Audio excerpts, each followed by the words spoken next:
We're here at DeLorean Tech Session in Spokane, Washington for the parade tonight. And go ahead and give us your name. Which one do you want? I don't know. What are you going by right now? Quintessence is what I have woken up to. Okay. And you woke up from what trauma was that would cause the brain injury? A farming accident. What happened? If you know what a tree choke is? I don't. Okay, so when the loggers bring in trees, come down, they have a huge hook, and they choke up the trees.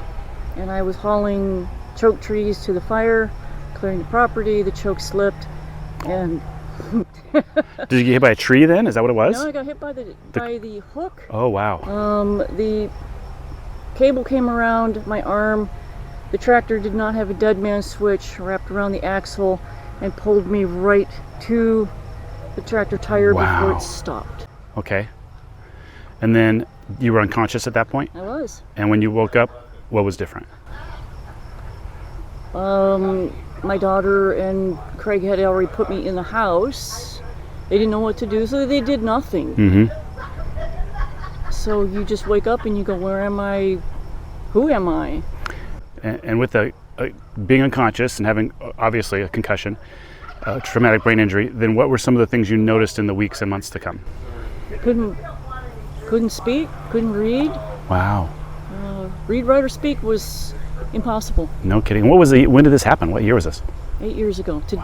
This being here is 8 years I could drive. Wow. Toby taught me to drive.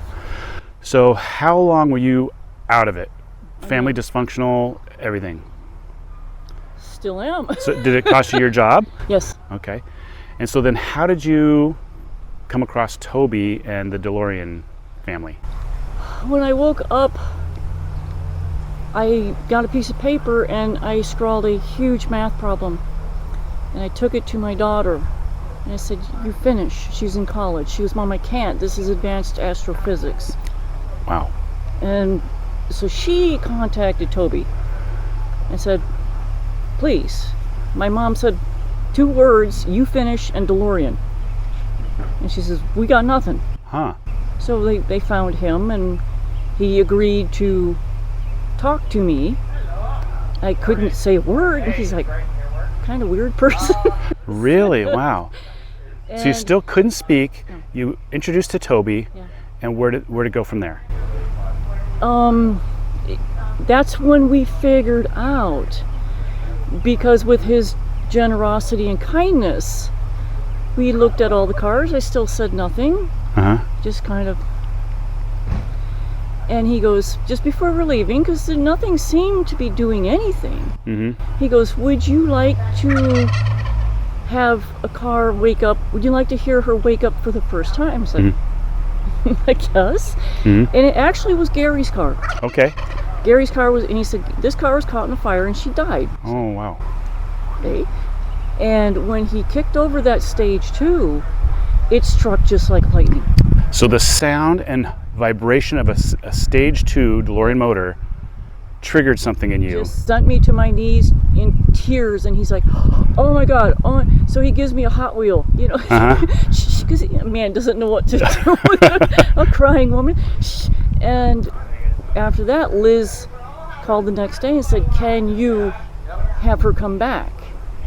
And so he allowed me to come back as many days as she would bring me. And despite all of his going on in his life, he taught me to read, write, and speak. Wow. So working with Toby at the shop, you just help out at the shop. You couldn't speak at first when you got there, but with time and the frequency of hearing, feeling that humming frequency of a Stage II engine, it was very healing and therapeutic for you. Yes, and Liz said, okay, we're on to something. She actually looked in it. We went as far as Vancouver, Canada, to the Harmonics clinic, and they said, whatever you're doing, we cannot even do it as fast as she's making progress. So we just opted not to go back to Canada and continue with Toby. Nice. Okay. So after the accident, your daughter didn't want to talk to you because you were a changed woman. You weren't her mom, as you said. As I got better and the personality began to patch itself together? Does the brain do this on its own for protection? Does it invent somebody? Does it pull it from another life? Where does it come from? Yeah. But somehow this traumatic brain injury altered your life from that point, but you found a way back. How far back do you feel you are? Back to being human? Okay. Never. So you're not 100%. You are all different than me. I will never be accepted. I will never be you. Mm-hmm. But how close do you feel back to being you compared to pre-incident? We call it Craig's first wife. Uh-huh. We call it me. Okay. She was 100 pounds of dainty, pleasant, easy to get along with. Me, not so much. I carry a Glock. I carry a knife. I will beat a man to death. Okay. You are a changed woman. I am opinionated. I am a mechanic, and I love machinery. Interesting. Fascinating. Well, let's hear one of these stage 2 hums that makes you feel better. Toby made lyrics, and he kept her tuned to exactly my needs. Okay. Unfortunately, she has gone in and she's singing a different song right now. I'm very concerned about her cadence right now. Gotcha. But when she's tuned right, yes, driving her down the road is therapeutic for you? It is magical. Wow. I am everywhere and I am nowhere. Fascinating. I can tell you, we're all in a line. I will step out of line, pull back on the power, and watch them get tickets because I know I am psychically enhanced, which bothers a lot of people. Interesting. It has come in very handy for Toby because I will just bring things every day and say, we need these today. And he goes, but and we do. Tools that we've never had, I've stopped and bought. I said, I don't know what this does, but we need it today. So you have some sort of clairvoyance where you can see a little bit of what needs before you're needing them. So you're just in tune on a different level or frequency of life on planet Earth. There's the unseen is visible to you in some stages, some ways. Wow. And Craig can't get away with anything, so it's intensely hard on him. He's lost his wife. The woman he married is gone, and he got me. Wow. Well,